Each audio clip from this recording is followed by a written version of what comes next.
Sixers fans, welcome back. Look, Iggy Brazdeikis' days are short-lived in Philadelphia. He's out after a game. What does that mean for Philadelphia basketball? Because there is something that it means. Before jumping into this video, like the video, subscribe to the channel, join the family, join the community. I am so close to 700 subscribers, guys. 4.5 months ago, did not think this was even a possibility. I thought it was going to be a possibility. You know what? One day. But get me to 1,000. I'm so close. Let's talk Sixers. Let's get into it. As I said, Michigan alum Iggy Brazdeikis is out after a game. The Sixers cut him yesterday, 2 days ago maybe.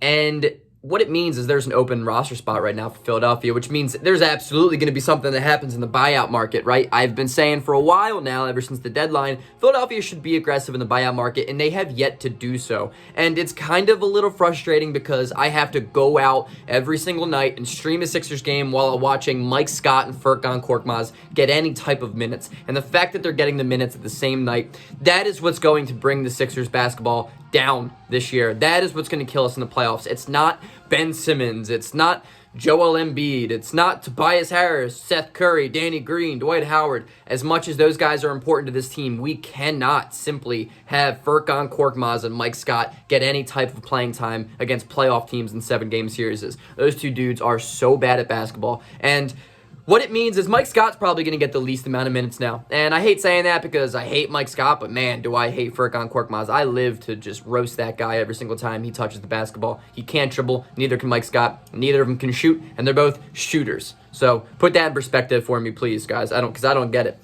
So here's my daily. Let's see what we can do in the buyout market video. I think there are a couple names that are kind of emerging a little bit, and I want to talk about them. I want to talk about what the possibilities are. First of all, I think dropping Iggy Brazdeikis, it's going to mean that we're probably have to go out and get a stretch 4, a stretch 3.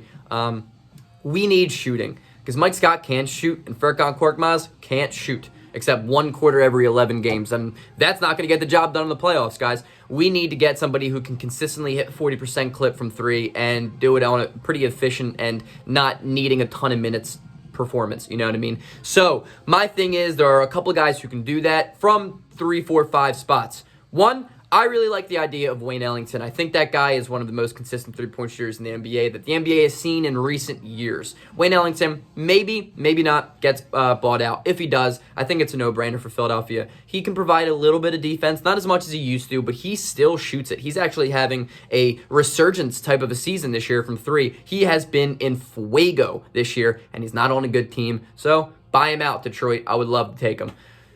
Let's talk about the next guy. I don't like Kelly Olynyk. I don't like Kelly Olynyk at all, but just compare him to Mike Scott. It's not even close. He's actually playing extremely well since coming into Houston. He's given like him 17 a game on near 40% clip from 3. I mean, come on. You know what I mean? That's an easy yes. If he gets bought out from Houston, which I don't know, I think it would be smart for Houston to buy him out because he's kind of helping him like be close in games.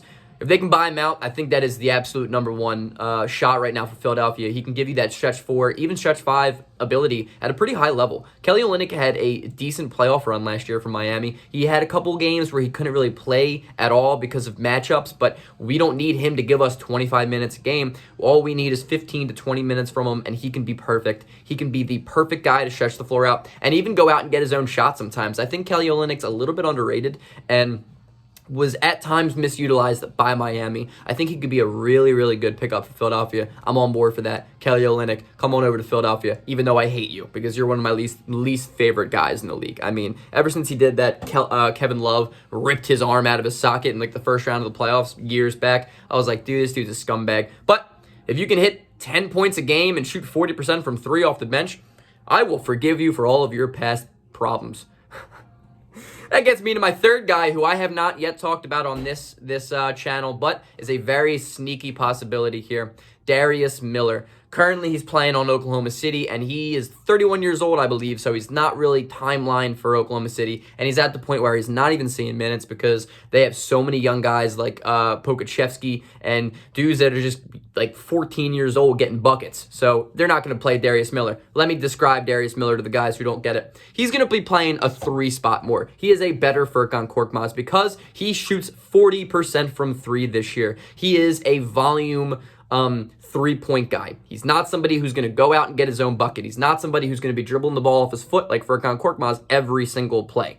He's not a guy who goes out and tries and does too much, like Mike Scott sometimes, like Furkan Korkmaz sometimes. He's a guy who knows his role and just will simply stick to it. He has done that his whole career. I think he's an underrated shooter, and I think he's going to be a pretty good veteran presence as well. He hasn't really had a lot of playoff experience. He's not really a superstar type of guy. I understand that, but as a ninth man on a contending team, I think he can give you some games where he just lights it up from three, and players like that can be difference makers in the playoffs. Darius Miller is an awesome idea. He's from Kentucky. He's pretty athletic. I don't really know how athletic he is anymore, getting up there, getting older, but the guy can hit 40% from three every single year.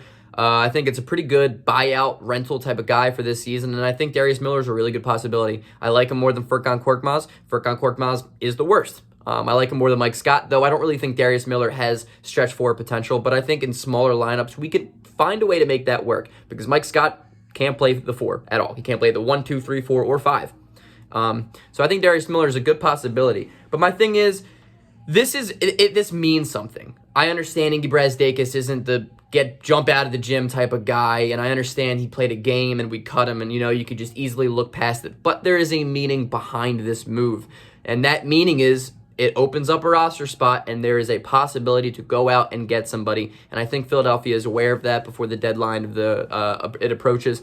And I think there's going to be a buyout possibility. I'm looking forward to seeing what Daryl Morey does with it. Hopefully he takes my advice. But if not, I believe in him more than I believe in myself when it comes to basketball. Peace out. I'm going to be streaming tonight, 8 p.m. Come and hang out. Guess the Sixers score. You win a Sixers Process Irrelevant Player jersey. What better fun? Peace out. Go Sixers.